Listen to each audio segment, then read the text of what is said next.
पूरे समाज को बदलने का कार्य शिक्षक लोग ही करते हैं। शिक्षक लोग केवल रोजी रोटी कमाने के लिए, नौकरी करने के लिए ही कार्य नहीं करते। उनकी नौकरी के साथ साथ उनका यज्ञ भी चलता है, उनकी सेवा भी चलती है। वो ज्ञान की सेवा है, प्रकाश देना, मन के अंधेरे में उजाला फैलाना, जिससे उन बच्चों को नई रोशनी मिले।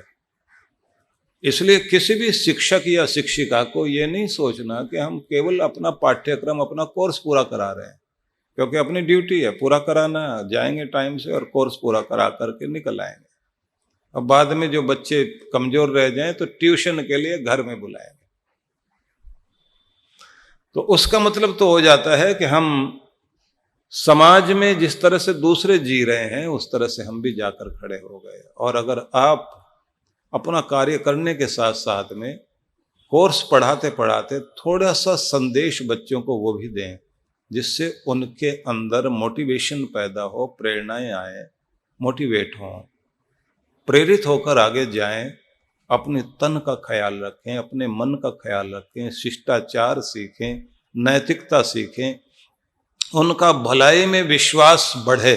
हम लोग प्रार्थना कराया करते हैं जिसमें एक शब्द बोलते हैं कि मेरा भलाई में विश्वास कभी कम ना हो, जबकि लोगों का आचरण आसपास ऐसा हो कि वो भलाई नहीं कर रहे हैं और उनका भलाई में विश्वास भी नहीं है।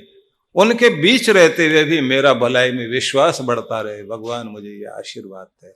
तो भलाई में बच्चों का विश्वास बढ़े, और जब विश्वास बढ़ता है भलाई में तो वो एक अच्छे नागरिक बनते हैं। और आप देखिए, माँ बाप के पास तो टाइम है ही नहीं, उन्होंने तो अपने बच्चों को उठा करके टीचर को सौंप दिया। अब उनके बिगाड़े हुए बच्चे टीचर के हवाले, और टीचर जो है बेचारी संभाले या उनके साथ जो भी व्यवहार करे। आजकल तो डांट भी नहीं सकते, नियम ऐसे आ गए ना।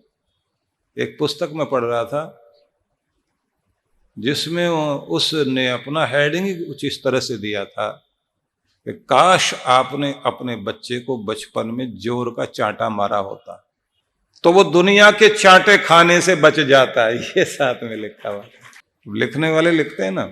डाकू सुल्ताना ने फांसी पर चढ़ते चढ़ते अपनी माँ को बुलवाया था कि आखिरी इच्छा है मेरी, और जब माँ आई तो उसने कहा कान में कुछ कहना, तो कान में कहने के बहाने उसने अपनी माँ का कान काट लिया।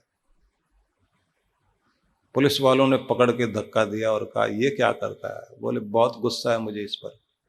जब मैंने पहली चोरी और छीना झपटी की थी उस दिन मेरा कान पकड़ करके अगर ये 2 थप्पड़ लगा देती तो आज इस फांसी पर चढ़ने की नौबत कभी ना आती। जुआरी की जीत बुरी और बुरे की प्रीत बुरी।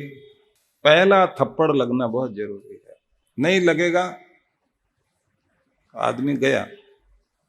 तो इन्होंने अधिकार छीन लिया, टीचर नहीं डांट सकते। मैं मानता हूं कि प्रताड़ना प्रेरणा नहीं बनती, प्रेम ही प्रेरणा बनता है।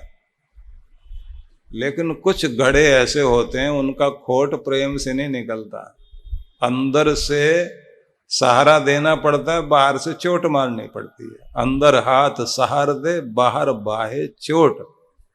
गुरु कुम्हार शिष्य कुंभ है, घड़ घड़ काढ़े खोट, तभी तो निकलेगा। तो सार में मैं ये कहना चाहूंगा कि बहुत बड़ी जिम्मेदारी पूरे समाज के लिए शिक्षक और शिक्षिकाओं की, क्योंकि वो लोग अपनी नौकरी करने के साथ साथ में एक बहुत बड़ा यज्ञ कर रहे होते हैं। इस बात के लिए प्राउड फील करना चाहिए कि कोई कुछ भी कर रहा हो लेकिन हम समाज में रोशनी फैलाने का काम कर रहे हैं।